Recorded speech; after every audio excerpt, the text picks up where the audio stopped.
let's try to get through this video without coughing too much because I'm still battling this head cold, you know? Nice warm coffee should help. So a couple of sips and then the business begins. When did you get hot all of a sudden? I can look you up and down all day. Am I the only one? I know I'm not the only one. That's a silly question. I have been singing the new Sabrina Carpenter album nonstop, 24 hours a day. And it's funny because sometimes, like right now, my obsession is When Did You Get Hot? But tomorrow I could wake up and randomly another song from the album is going to be what's stuck in my head. Today it's When Did You Get Hot? Drop below your current man's best friend obsession. Today, mine is When Did You Get Hot? Yesterday it was House Tour. So there you go. Nonstop. I could turn on that album, listen to it straight through, but focus, Lindsay, focus.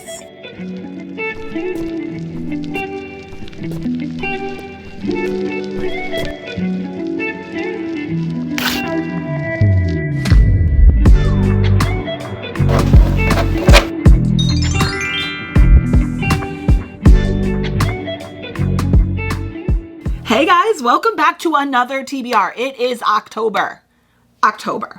That's crazy, but also very exciting because I absolutely love October. It's just, I'm a summer girl through and through, to be honest with you, but there's something about fall in New England because I am from Connecticut. There is something special about fall in New England. Connecticut is hardcore about fair season and like leaf changing autumn. So there's something in the air. There's something atmospheric as the leaves change and the fairs start. And then of course, every October we do go to my dad's place in Cape Cod. I look forward to that every October and every April. I'm ready to just sit by the ocean and relax. Before we start worrying about what we're going to be reading in October though, we do have to talk about what we read in September. And it's another month where I'm not impressed with my progress. I did read 4 books. I also read Nocticadia. That wasn't on my TBR this month.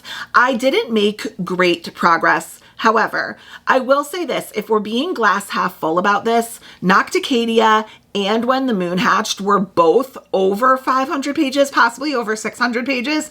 Those were 2 chunky books. And I did go on an 8-day vacation, as you saw if you watched my cruise video, where I think I had pipe dreams about reading a lot more books than I did. And I ended up only getting through 1, but it was a great family trip. So 4 books when I average about 6 to 8 in a month where I read over 1,000 pages between the 2 of them and went on vacation where I hung out with my family.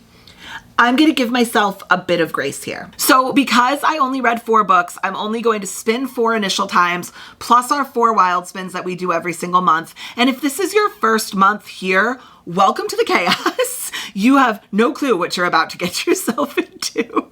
Because at this point, chaos is my brand.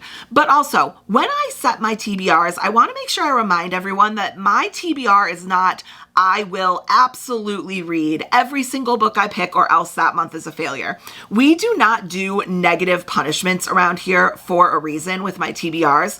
This is just kind of supposed to give me a little bit of guidance to remove some of the decision making for me every single month. And if I want to veer off of it, I do, as you saw last month. However, I also maintain the fact that reading is my passion and it's a hobby, and I shouldn't put pressure on myself because the minute that you put pressure on something you enjoy, it becomes less enjoyable. And I would never want that to happen. So we are going to spin a total of 8 times this month. I don't think I really have a lot of like behind the scenes housekeeping stuff to inform you of. I did do like a very small unhaul to one of my little local libraries. I mean, nothing like serious. I got rid of the Hand of the Wall series and like a couple of other YA mystery thrillers that I'm taking all of your advice and I'm not going to be a hoarder. Kind of decisions that were like, if I'm not going to read it, I don't need it on my shelves. And I own a lot of those books on Kindle anyways. So if I ever did change my mind and decide to continue on with those series, I can pick them up on my Kindle. I don't need them to be taking space up on my shelves because, as you saw in September, I did 2 hauls, over 100 books. I needed some space on my shelves. So I did clear off a little bit of space. I did recount my books. There are like little changes in positions, but as far as like our actual game, there hasn't been any changes. So without further ado, let me go find my iPad and we will start with spin number 1. Okay, here she is. What am I hoping for this month? Okay, here's what I am gonna say. Nocticadia and When the Moon Hatched were not only chunky, but they were also more serious books that required a little bit more brain power and thinking. And not that they were draining in a bad way, but like they were definitely heavier and more serious and more epic. I kind of could use a lighthearted, brainless month, if I'm being totally honest with you, because if I do too many back-to-back super analytical books, that's when I start kind of slumping. So I could use a little bit of lighthearted, unserious, smutty, fun, maybe like even, dare we say, fluffy books, cozy books for October. Let's see what the wheel has in store for me. Okay, let's randomizer and go ahead and spin. What's it gonna be? What's it gonna be? Oh, I honestly thought that was gonna be 25 and 25, and I wasn't gonna be too mad about that because I am making abysmal progress on my 25 and 25, but alas. Okay, shelf number 14. Oh, that is in the other room, and we have in the last few months made changes to this shelf, so let's go move the camera. Okay, here we are at shelf 14. Like I said, this was a shelf that I actually have expanded. This is the shelf that had the most changes since my last 2 hauls because I had to add a ton of books, and this is really the only place I have space. So it went from 14 books to 52 books. Okay, as you know, Suri has not been cooperating with me the last few months, so let's see. Hey, Suri. Hey, Suri. Pick a number between 1 and 52. Oh, I don't know why it's not showing, but it was 34. Why is she not talking to me today? You're just gonna have to trust me. She said 34. Okay, let's find out. Also, how am I gonna count this?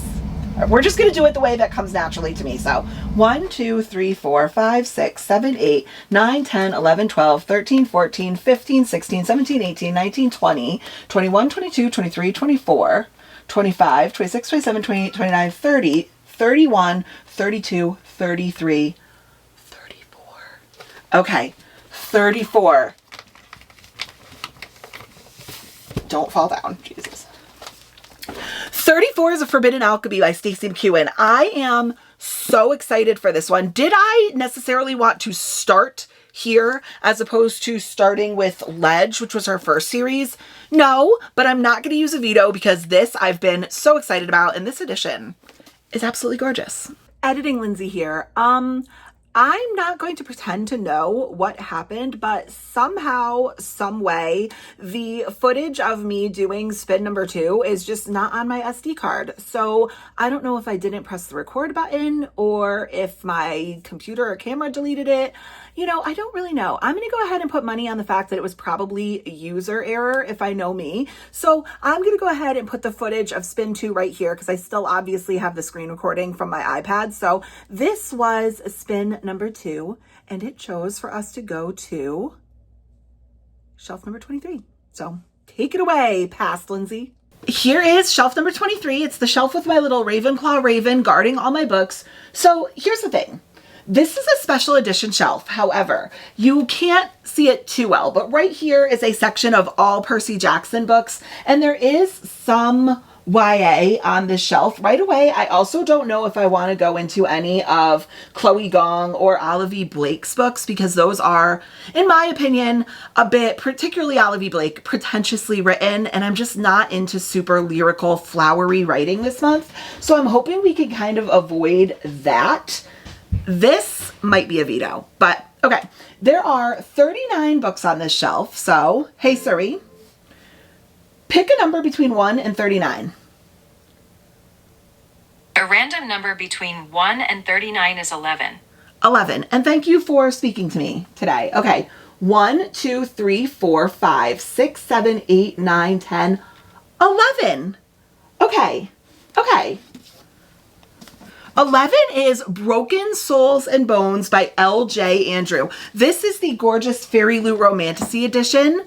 I don't really know much about this. And once again, I don't know that I would have chosen Broken Souls and Bones to be my first L.J. Andrew. I think I kind of always envisioned going into the Ever King first. But do I have to read the Ever King? I don't think so. I think this is a standalone. This might require some research. So I just grabbed my phone and I'm looking it up. It is book 1 of 2 of the Broken Souls and Bones series. So far I'm going with its own series. Okay, it's a new romantasy series from bestselling author and TikTok sensation LJ Andrews. So I do not think I have to read The Ever King, but if I'm wrong, comment below. I can always kind of shift those things out, but everything I'm seeing says that I don't have to read The Ever King first. So Broken Souls and Bones by LJ Andrews is going on as book 2. You know, I'm not mad about our choices so far. Cute little romantasy. I think both of those have some good amount of spice in them. Romantasy October, I can get down with. Okay, let's do spin number 3. Let's get like a wild spin. Do you hear that? Do you know what that is? That is my 14-year-old 90-pound dog scratching his ears right above me because he has to be within 2 feet of me. So he lays at the top of the stairs right here where he can hear me talking, and he is scratching his ear. And that is him putting his head through the top of the stairs because he hears me talking about him. So when you have a 14-year-old fur old man living in your house, he kind of runs the roost. So sorry, guys. Okay, this third spin is a series spin. Okay, series spins kind of scare me because these are all the series that I'm currently in the middle of, but not all of them on this wheel is something that I would guarantee I would want to continue. There are some series in here that I think could be like God tier or that I liked them and I'm excited to continue, but there's a lot in here that were either like 3-star mediocre or just kind of as time has gone on, I'm just not as excited about them. So let's go ahead and randomize it and spin. See what the wheel has in store for us. Entangled. Oh, Entangled. Okay, this, I had to think for a second, but this is book 2 of the Brutes of Bristle book series after Ensnared. Okay, this is super smutty, super spicy, dystopian. Okay, reverse harem. I think I could get down with this. Okay, I am not going to use a veto. And honestly, as far as the series, that didn't go that badly. So Entangled is our 3rd book. Let's go back to our spins and do spin number 4. This is our last regular spin. That went so fast this month. I got to get back on my game. Oh, geez. Okay. We have been getting our book clock spin every single month, and I'm begging for it to be romantasy because I have romantasy. I meant fairy loot. I'm begging for it to be fairy loot because I have so many fairy loot books and it never chooses fairy loot. It keeps choosing Afterlight and Midnight Whispers, which I had 1 option for last month. So this is our book box spin. This is every book box that I've ever paid to be a subscriber in. I have to get through these books. I pay for them every single month. I have to read them. So let's randomize and spin. For the love of God, please give me fairy loot. I don't even want to look.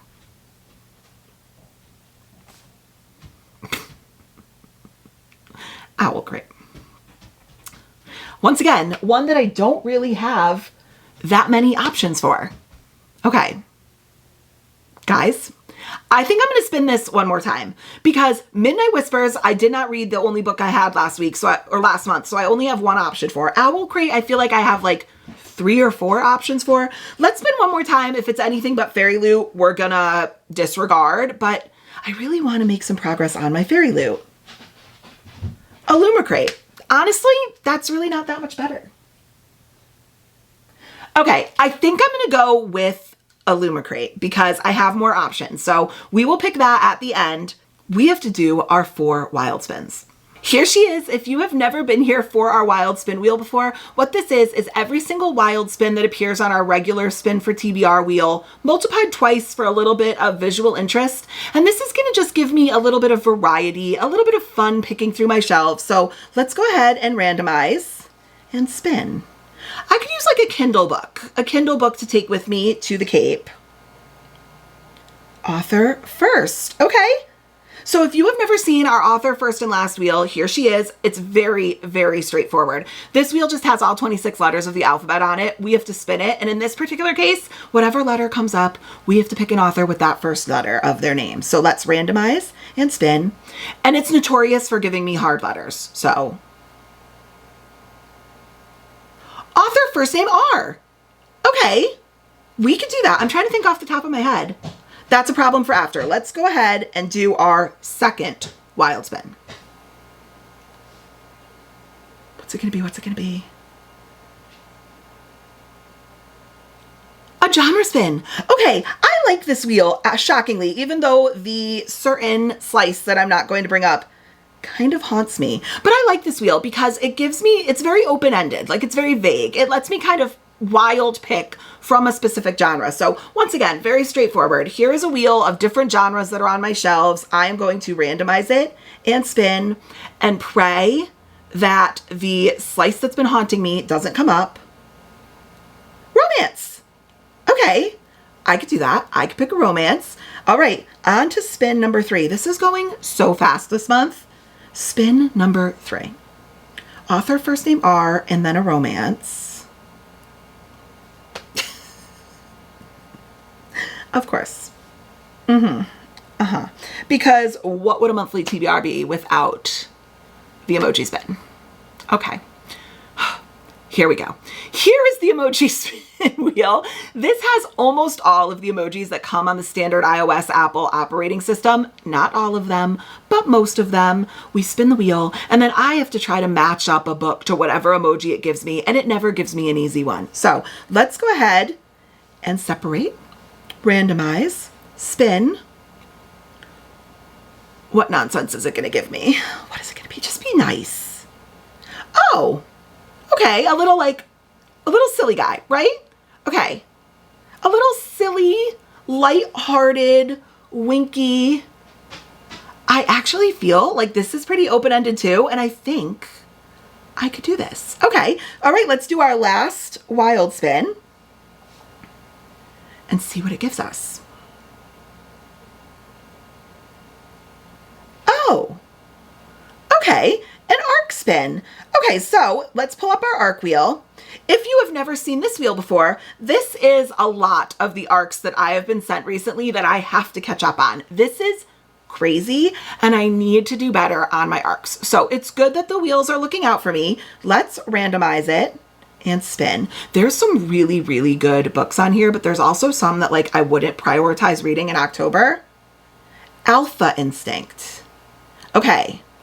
I think this is this by Kate Roos? Is that her name? Off the top of my head. Definitely sounds very Omegaverse. So, all right, let's do a little recap, figure out what I need to pick, and then talk about what's on our TBR this month. Looking at my list, guys, I don't feel like this month was that mean to me. I mean, maybe a little weird, maybe a strange little conglomeration of genres and books, but I think we can make this work. So here's my list. I have to pull a Illumicrate book.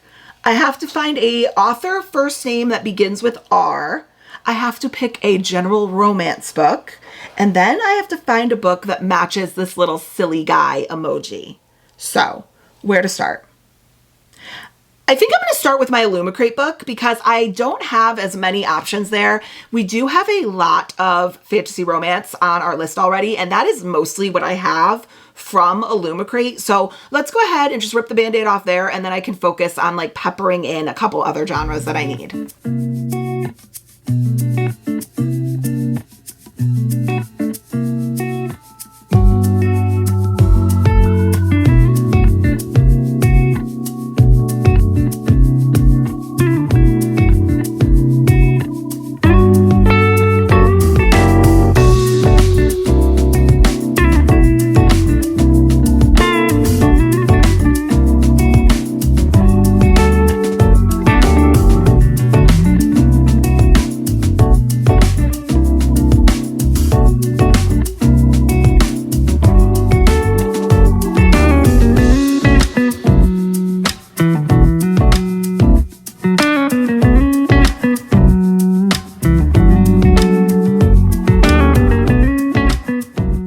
Back from searching my shelves, singing Sabrina Carpenter the entire time. I am absolutely muting that clip so that you won't be subjected to that, but let's take a sip of our coffee and then let's talk about the Illumicrate books I picked off my shelves. Okay, so in fairness, I'm going to be doing a whole video about my opinions on each of the book boxes and whether or not they're worth it. So I don't have as many Illumicrate books, but I was able to find 4 that I think could work. So the first one I grabbed is Of Jade and Dragons by Amber Chen. This edition is really, really beautiful with the dragon sprayed edges. It is a really gorgeous edition. The beautiful character artwork, the embossed naked hardcover. I don't know much about this book. It says, to seek revenge, she needs to stay alive. 18-year-old Hui Ying, I don't know if I'm pronouncing that correctly. If I'm not, I'm sorry, dreams of becoming a world-class engineer like her father. But after his unexpected murder, a heartbroken Ying is determined to discover why anyone would threaten a man who ultimately chose a quiet life over fame and fortune. Left with only a journal of her father's engineering secrets and a jade pendant snatched from the assassin, Ying follows the trail to the capital and the prestigious Engineers Guild, a place that harbors her father's hidden past. Disguised as her brother, okay, Mulan vibes, Ying manages to infiltrate the male-only apprenticeship trial with the help of an unlikely ally. Oh gosh, I'm not even going to try to pronounce this. I'm so sorry. I do not want to butcher this. Yi Yang, the nation's taciturn 8th prince. With her father's renown placing a target firmly on her back, Yang must stay one step ahead of her fellow competitors, the jealous guildmasters and the killer still hunting for her father's journal. Complicating everything is her increasingly entangled relationship with the prince, who has mysterious plans of his own. The secrets hidden within the guild can be as deadly as the weapons they build, and with her life and the country's future at stake, Yang doesn't know who to trust. And can she avenge her father if it means going against everything he stood for? That actually sounds really good. And I'm loving the Mulan vibes with like the jade pendant. So this could be a good option. I also grabbed Voyage of the Damned by Frances White. I'm going to be completely honest with you. I haven't heard great things about this book. So if you are a Voyage of the Damned lover, like comment below. But this edition is very pretty. I think it's a little basic. I remember getting this version and just thinking like they could have done so much more with these sprayed edges. Like even when you look at Of Jade and Dragons with like the detailed dragon and then you look at this one, it's just kind of a cop-out. I don't know. I'm not a huge, I was just about to say, I'm not a huge geometric sprayed edges fan, but that's not true. Because some have done it really right. I think this is just kind of like blah. However, the artwork inside is really quite amazing. So maybe that was like the trade-off that they had to make, that they could do something really detailed here, but sacrifice a little bit of detailed on the sprayed edges. That could be. I mean, what do I know? I'm not in the publishing industry, you know? I do know that on the back, it says, we can get murdered tomorrow. Tonight, we party. It says 12 magical blessings, 12 days at sea. Okay, so like a pirate story.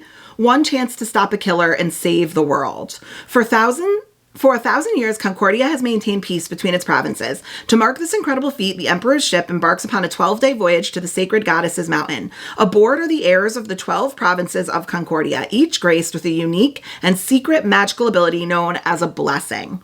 Except one, Ganymedes Pissarro, class clown, slacker, and all-around disappointment. When a beloved heir is murdered, everyone is a suspect, stuck at sea and surrounded by powerful people without a blessing to protect him. Odds of survival are slim. Okay, so this is like a sea, potentially pirate, like murder mystery. I did not see that coming. But as the bodies pile higher, Ganymedes, I hope I'm pronouncing that right too. Why do they make these names in fantasies so complicated? Ganymedes must become the hero he was not born to be. Can he unmask the killer and their blessing before this bloody crusade reaches the shores of Concordia? Or will the empire as he knows it fall? Oh, wow. Okay, so that actually took kind of like a turn that I didn't think it was going to take. This is a murder mystery, which might be kind of cool for October. Next up, I have These Drowned Woods by Emily Lloyd Jones. I thought that this cover was really pretty too. It just kind of like intrigues me. Once again, kind of a cop-out on these sprayed edges. I just feel like when they put a lot of detail into the cover or like maybe the character art, there's not even character art on this. Illumicrate. Unacceptable. Unacceptable. We'll talk later. But I just feel like sometimes when they put in like details somewhere, they cop out on another element. Like these are just very, very similar sprayed edges, but that's fine. Whatever. Oceans will rise, a kingdom will fall. Once upon a time, the kingdoms of Wales were rife with magic and conflict. An 18-year-old... Oh, why is it doing this to me today? Mare is well acquainted with both. As the last living water diviner, she can manipulate water with magic, a unique elemental power many would kill to possess. For years, Mare has been running from the prince who bound her into his service and forced her to kill thousands with her magic. Now all Mare truly wants is a safe, quiet life far from power and politics. But then Mare's old handler, the king's spymaster, returns with a proposition. Use her powers to bring down the very prince that abused them both. With the help of a fey-cursed man, a snarky thief, and a corgi that may or may not be a spy. Mare must decide if she's prepared to run for the rest of her life or to stand and fight for her freedom and peace. Part heist novel, part dark fairy tale, and rich with Welsh legends. The Drowned Woods is an ethereal fantasy, perfect for fans of Kristen Cashore and Maria V. Snyder. Part heist novel, part dark fairy tale, and rich with Welsh legends. It's also giving like double agent vibes too, so okay. And it's honestly pretty short. It's under like 350 pages, so that's appealing. And then, last but not least, I think I found something that kind of works perfectly because I'm going to take you all the way back to when we spun the book box wheel.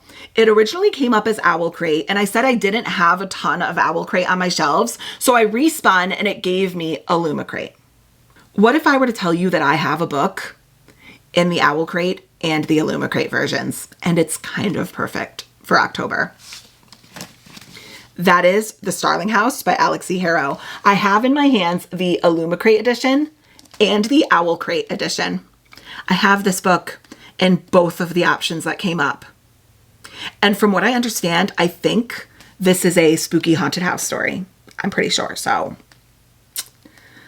October, spooky haunted house.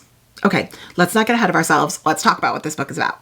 Okay, so on the back of the Illuma Crate exclusive, it says, I should be scared. There are stories about Starling House. The kind people only tell at night, half whispered under the hum of the porch light. But in the dream, I don't hesitate. In the dream, I'm home. And then on the back of the Owl Crate, it says, I dream sometimes about a house I've never seen. So let me show you the design of the Illuma Crate one because I think it's just cool. I think it's just very unique. So I don't think I've seen... Maybe I do have another one like this, but I can't think of it off the top of my head. In this particular Illuma Crate version, they did the cover as clear plastic. Can you see that? A clear plastic cover with the house on the naked hardcover. So when the cover is on, the house shows through the clear plastic. I think that's a really cool design feature. I know a lot of people didn't like it, but I did. And then they did the really cool sprayed edges with like the ravens and the keys and the kind of like dark gothic vibes. I really like it. Step into Starling House if you dare. Nobody in Eden remembers when Starling House was built, but the town agrees it's best to let this ill-omened mansion and its last lonely heir go to hell. Stories of the house's bad luck, like good china, have been passed down the generations. Opal knows better than to mess with haunted houses or brooding men, but when an opportunity to work there arises, the money might get her brother out of Eden. Starling House is uncanny and full of secrets, just like Arthur, its heir. It also feels strangely, dangerously like something she's never had, a home. Yet Opal isn't the only one interested in the horrors and the wonders that lie buried beneath it. Sinister forces converge on Eden, and Opal realizes that if she wants a home, she'll have to fight for it. Even if it involves digging up her family's ugly past to achieve a better future, she'll have to go down, deep down beneath Starling House to claw her way back to the light. And then in the Owl Crate version, it says it's a gorgeously modern gothic fantasy. And it has these really pretty end papers with like the reverse jacket artwork and a really pretty naked hardcover. I'm going to be honest with you guys. I'm not even going to look at my other options. I'm really intrigued by this book. And more importantly, I feel like it fits the prompt really well. But also, I feel like if I don't read this in the spooky burr months, like October, November, I'm not going to read it. I can't see myself picking this up in like July. So this came up, it fits the prompt, and it's October for a spooky haunted house book. I think Starling House is going to be our choice for our Illuma Crate and Owl Crate books. So next up, let's talk about our genre spin, which was to pick a romance book. I am going to actually make this a little bit easier on myself and go with If It Makes You Happy by Julie Olivia. This is actually the Homey and Homely Book Club's pick for October. If you don't know what I'm talking about, I run a completely and totally 100% free book club over on Fable with about 550 amazing members. We choose a book together every single month. We read it together. It's broken down chapter by chapter, and we just have fun reading together. It's like a cute little way for us to connect more personally. So it is always linked in the description down below. Please feel free to join us. I'd love to read with you. And like I said, it's always free. So Homey and Homely chose If It Makes You Happy for the month of October, and it is a cute little fall cozy romance. So I'm going to use this for our romance genre. So with that one out of the way, I think I'm going to do author first name R next because this is going to take a little searching. I'm looking at our stack right now. We have 2 fantasy romances, a mystery spooky book, a smutty dystopian, a cozy romance, and an Omegaverse. I'm liking this combination so far. There's really a good variety, so I think I can kind of just like free pick.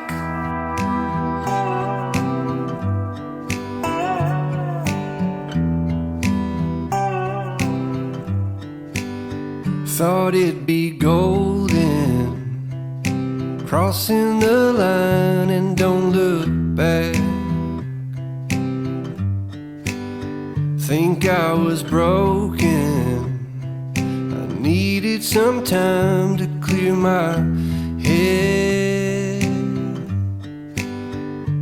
'Cause I've made all the mistakes. As I kind of suspected was going to happen, we had a lot of options for author first name R, so I'm going to kind of throw a bunch of books at you, narrow it down to my top 4, and we'll pick from there.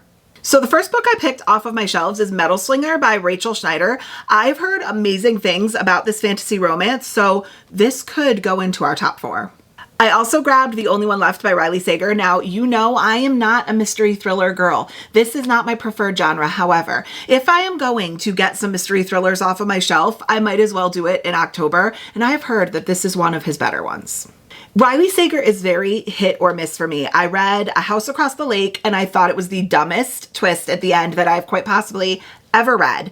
But then I read, why am I blanking on this? I can't think about the book, the green one that we read with Dana and Karina. I'm going to put a picture right here. I read this one and I actually liked it. Like I didn't mind it. I think I gave it like a 3.75 stars, 4 stars, something like that.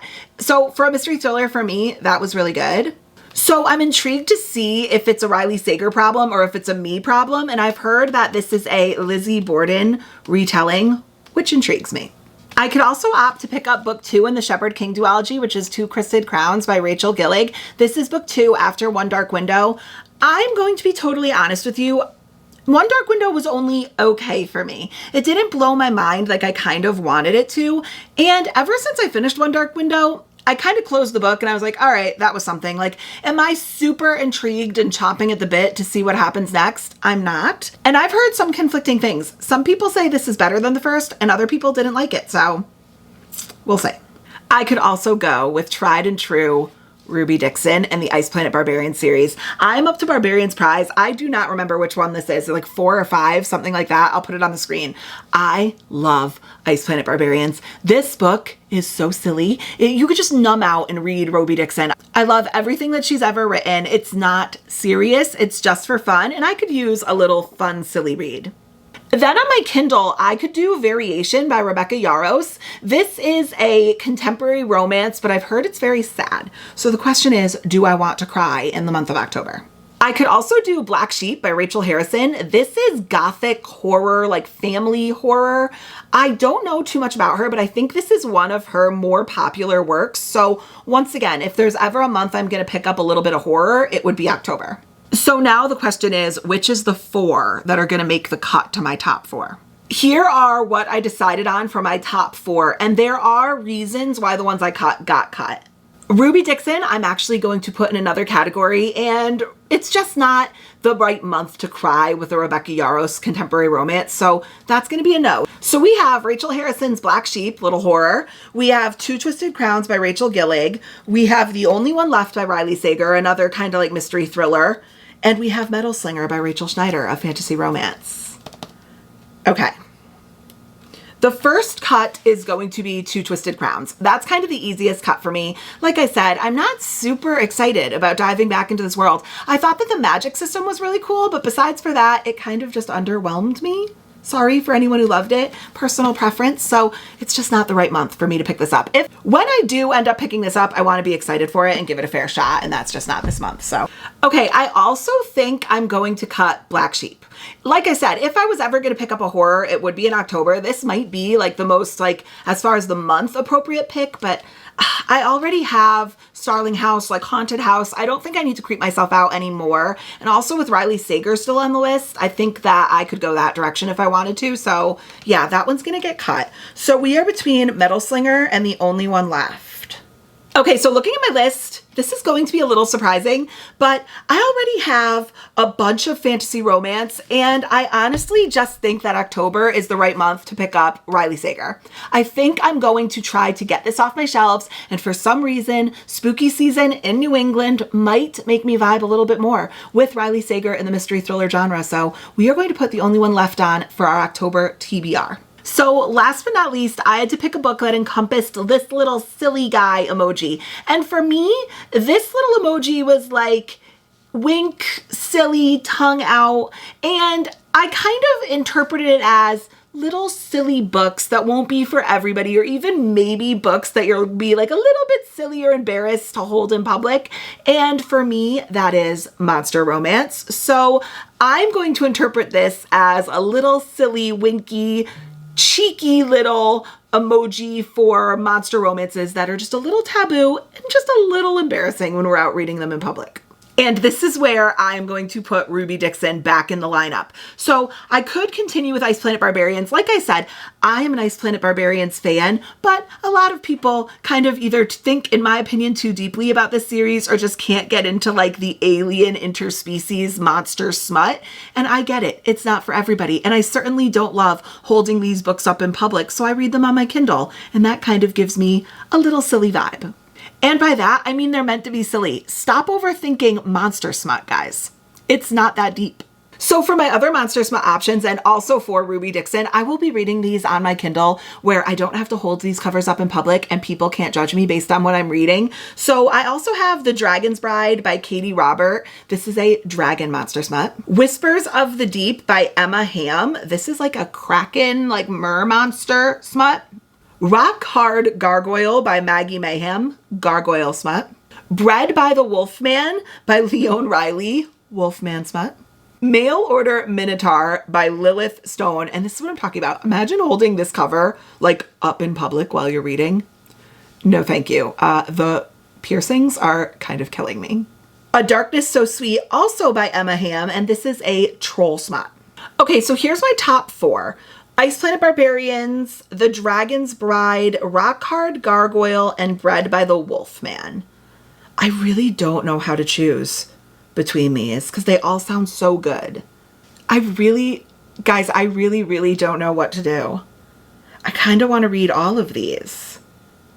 Okay, I guess the one that's calling me the least of these 4 is Rock Hard Gargoyle, so I'm going to get rid of that one. But I do really want to read it. It's just the one that's calling me the least. Okay, I'm kind of surprised, but I'm actually going to cut Ice Planet Barbarians because the other 2 I think just feel like they're honoring the emoji more, because I'm going to be completely honest with you, of all these options, I probably would feel fine and a little less silly reading IPB in public because it is kind of more of a mainstream choice. Like, I feel like I could go to a coffee shop reading Ice Planet Barbarians and someone probably would come up to me and be like, I love IPB and I love Ruby Dixon. She's more of like a mainstream author. So I feel like maybe that one isn't quite as silly as the other 2. Bred by the Wolfman and The Dragon's Bride. I mean, Katie Robert by The Dragon's Bride is also pretty mainstream, but not this series. She's more known for her like Neon Gods, like Hades and Persephone series. The other one I've literally never heard of, and I think Leon Riley does mostly monster smut. Okay. I'm going to cheat a little bit, you guys, but there's a reason. I'm going to put both of these on our October TBR, and here's why I'm going to justify this. They're both like around 200 pages. I think Bred by the Wolfman is 190 pages and The Dragon's Bride is like 220 pages. So I feel like I could go through both of them and I cannot choose. I've been standing here for like 5 minutes just staring at these synopses and I cannot choose. So my TBR, my rules, and I'm putting both of these books on for October. And that's it, guys. Those were our 8 spins for the month of October. So let's do a quick recap. Spin number 1 sent us over to shelf 14 and gave us A Forbidden Alchemy by Stacey McEwen. I am very excited about this one. Like I said, would this have been my introduction to Stacey McEwen? Maybe not, but I am so intrigued by this book. The quick synopsis says, Nina and Patrick discover a shocking truth about magical abilities leading to a violent class revolution and a complicated romance amidst betrayal. That actually sounds like it's a lot more political than I thought it was. It's a stunning, slow burn romantasy that follows a fated pair who uncover a world-changing secret and are thrust into a violent class war, navigating love, loss, and devastating betrayals. I have also heard that Stacey McEwen's writing is top tier. Spin number 2 sent us to one of our special edition shelves, shelf 23, and we got Broken Souls and Bones by L.J. Andrews. Another book I don't know a ton about, but has been getting pretty rave reviews, I think. The synopsis says, a girl with silver scars in her eyes is claimed by the crown as the next Melder, a slow death sentence. To free herself and her friends, she must work with the silent, brooding sentry who first took her captive. Okay, so like captive captee. And I know that L.J. Andrews' other series, The Ever King, gets a lot of acclaim in the romantasy space, so I'm excited to see if I like this one.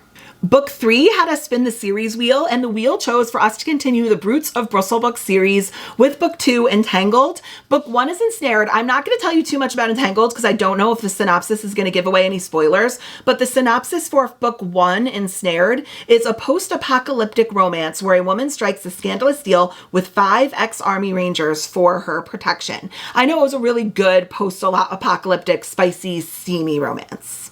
Book 4 had us spin the book box spin, and it originally gave us Owl Crate. Then I cheated and switched it over to Illumicrate and was able to find a book that fit both because I have the Owl Crate and Illumicrate versions of Starling House by Alex E. Harrow. We already talked a little bit about it, so I'm not going to say too much, but this is a haunted house spooky mystery. Spin 5 and the first spin of our wild spins gave us author first name R, and I am going with The Only One Left by Riley Sager.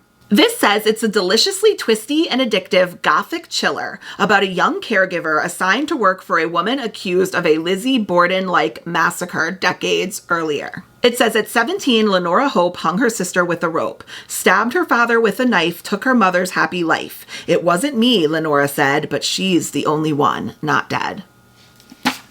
Here's what I'm going to say about Riley Sager. His books all kind of end up taking like a little bit of like a paranormal turn, and I don't always love that, so I'm interested to see what I think about this one. Spin number 6 had us spinning the genre wheel, and we had to pick a romance book, and I am going with If It Makes You Happy by Julie Olivia. This is also our Homey and Homely book club pick for October, so I'm kind of knocking 2 birds with 1 stone, you know? I just think that this cover is so cute and so quintessentially autumn that I'm very excited to read it. The synopsis says a divorced innkeeper takes over a Vermont bed and breakfast, forming an unexpected friendship with a charming single dad baker next door, despite plans to leave in 3 months. So like, hello Hallmark Channel. Spin number 7 gave us the dreaded emoji spin, and it gave us this silly little cheeky emoji that I interpreted as a silly book or like a book you'd feel kind of silly reading in public. And I'm going to go with 2 books because I couldn't choose. The first one is The Dragon's Bride by Katie Robert. This book is only 190 pages. And it says a woman makes a deal with a demon to escape her abusive husband and is sold to a dragon for 7 years. I'm also going to go with Bred by the Wolfman by Leon Riley. This book is 224 pages. So this is why I allowed myself to cheat, because cumulatively, these books are like one standardly page 350 page book. This synopsis says a woman takes a job at Dream Together where she'll anonymously carry a monster's baby. But when she meets her first client, a wolfman, she's changed forever. This is giving me, I can't remember what the series was called. Cambric Falls or something like that. Cambric Creek. It's called Cambric Creek. And I am not going to go into it too much. It's by C.M. Nacasta and it's very silly, but I actually ended up loving this monster series. So this was very reminiscent of that for me. And last but not least, spin 8 gave us our arc spin, and it chose Alpha Instinct by Katie Roos. This book was sent to me quite a while ago. There's actually 7 books in this series. Now, I don't know if it was sent to me because it's picked up traditionally and I was sent the traditionally published edition, but it is book 1 in the Moonshifter series. And it says a woman who leads a pack of lupine shifters is reunited with a man from her past who promises to protect her from a devious neighbor. It says the Wolfishly Sexy series features passionate, protective, lupine shifters, and the stories are teeming with thrilly suspense and racy romance. A perfect blend of shifter suspense and sexiness. What is better than a wolf shifter Omegaverse in October? Only better if there's a full moon one night. And that's it, guys. I honestly think this is an amazing TBR specifically catered to October. I am so excited, and I also think that I did a pretty good job of making this like relatively realistic and doable for me. I think I could do this. The only thing that gives me pause is there is a good number of mysteries, but what's better than a mystery in October? I think if I vibe with it, I'll be okay. So if you've made it this whole way, go ahead and comment the axe emoji for our loose Lizzie Borden retelling because Lizzie Borden had an axe. I actually am not even going to pretend I know the entire riddle, but isn't that it? Lizzie Borden took an axe and bad stuff happened from there. So comment the axe emoji to show that you've been here the whole time, and then do all the things that you are so professional at doing, like, comment, subscribe, and I will see you in the next one, which is November. Crazy. Bye, guys.